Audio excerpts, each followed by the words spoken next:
दोस्तों, इस वीडियो में मैं अपने आरआरबी क्लर्क की डॉक्यूमेंट वेरिफिकेशन और मेडिकल प्रोसेस शेयर करूंगा कि किस तरीके से मेरी ये सारी प्रोसेस रहीं, क्या प्रॉब्लम आई, क्या हमें करना है, क्या गलतियां हमसे नहीं होनी चाहिए। तो चलिए वीडियो स्टार्ट करते हैं। सबसे पहले तो मैं आपको बता दूं कि मेरा आरआरबी क्लर्क का डीवी और मेडिकल 11 मार्च को मध्य प्रदेश ग्रामीण बैंक के हेड ऑफिस इंदौर में था। तो मैं 10 मार्च को रात में ही इंदौर पहुँच गया। फिर मैंने वहीं एक होटल ली और वहाँ पर रुका। मेरा 11 मार्च को रिपोर्टिंग टाइम 9:30 था, तो मैं 9 बजे ही वहाँ पहुँच गया।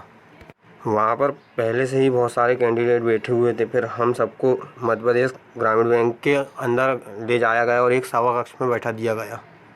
इसके बाद हमें नाश्ते में चाय और बिस्किट दी गई। फिर हमें एक फॉर्म दिया गया जिस पर हिंदी में 2 लाइन्स और इंग्लिश में 2 लाइन्स लिखी हुई थी, जैसे हमें एक बॉक्स पर लिखना था और उसे फिल करके सबमिट करना था। फिर हमने वो फॉर्म को फिल किया और सबमिट कर दिया। इसके बाद हमें मेडिकल का एक फॉर्म दिया गया जिस पर उस हॉस्पिटल का नाम और एड्रेस दिया हुआ था जिस पर जाकर हमें अपना मेडिकल कराना था। इसके साथ साथ उस फॉर्म में ये भी लिखा था कि हमें कौन कौन सी जाँच करानी है और वह किस प्रोसेस से होगी। जब हॉल में बैठे थे तो सबसे पहले हमारी अटेंडेंस ली गई थी, तो उसी सीक्वेंस में हमारा बायोमेट्रिक स्टार्ट कर दिया गया। जिन लोगों का बायोमेट्रिक होता जा रहा था उनमें से कुछ लोगों को मेडिकल के लिए पहुंचा दिया जा रहा था, बाकी कुछ लोगों को डॉक्यूमेंट वेरिफिकेशन के लिए बुलाया जा रहा था। यदि मैं अपनी बात करूं तो मेरा नंबर बहुत ही लेट आया। मैंने हेड ऑफिस में 9 बजे एंटर किया था और मेरा पहले डीवी हुआ जो कि लगभग 1 बजे ख़त्म हुआ।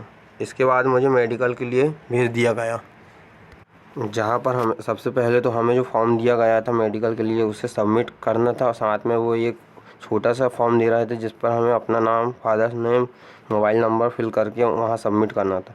फिर हमें 1000 रुपीज़ की एक फ़ीस पे करनी थी। ये सब होने के बाद मुझे मेडिकल के लिए भेज दिया गया, जहाँ पर सबसे पहले मेरा ब्लड सैंपल लिया गया, उसके बाद यूरिन सैंपल लिया गया, फिर मुझे आई टेस्ट के लिए भेज दिया गया। इसके बाद मेरा एक्सरे हुआ। फिर इसके बाद मेरा height, weight, BP, pulse rate ये सब नापा गया।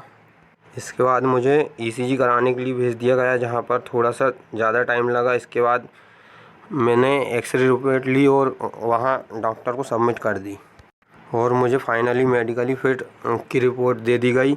ये सब प्रोसेस होने में लगभग 2 से ढाई घंटे लग गए।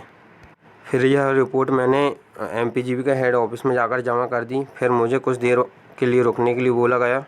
उसके बाद मैं थोड़ी देर रुका, तो फिर उसके बाद उन्होंने मुझे जाने के लिए बोल दिया गया। तो इस तरीके से मेरा डॉक्यूमेंट वेरिफिकेशन और मेडिकल रहा। और मैं इससे आपको कुछ टिप्स देना चाहूँगा जो कि आपके लिए बहुत ज़्यादा ज़रूरी है। तो मैं एक एक करके टिप्स बताता हूँ। सबसे पहले तो आपको अपने पूरे डॉक्यूमेंट ओरिजिनल भी ले जाने हैं, क्योंकि वे सभी डॉक्यूमेंट को क्रॉस चेक कर रहे हैं। इसके बाद आपको अपने डॉक्यूमेंट को चेकलिस्ट के हिसाब से सीक्वेंस में जमा कर ले जाना है, क्योंकि वे यह चीज़ बार बार बोल रहे हैं कि अपने डॉक्यूमेंट सीक्वेंस में होने चाहिए जैसा कि चेकलिस्ट में दिया गया है। फिर आपको आपके जो एप्लीकेशन फॉर्म है, ऑफ़र लेटर्स हैं तीनों, और जो फ़ोटो कॉपीज़ हैं जो आपने लगाई हुई हैं उन सभी को सेल्फ अटेस्टेड करके पहले से ही ले जाना है। आपको आधार कार्ड की 2 से 3 फ़ोटो कॉपीज़ एक्स्ट्रा ले जानी है, क्योंकि एक वहाँ पर 3 प्रकार से बायोमेट्रिक हो रहे हैं, वो तीनों को कराना होता है। तो उसमें एक एक्स्ट्रा फ़ोटो कॉपी लगती है और एक फ़ोटो कॉपी आपको मेडिकल के लिए लगेगी। ऐसे ही आपको अपनी जो फ़ोटो हैं उनको भी 7 से 8 ले जानी है।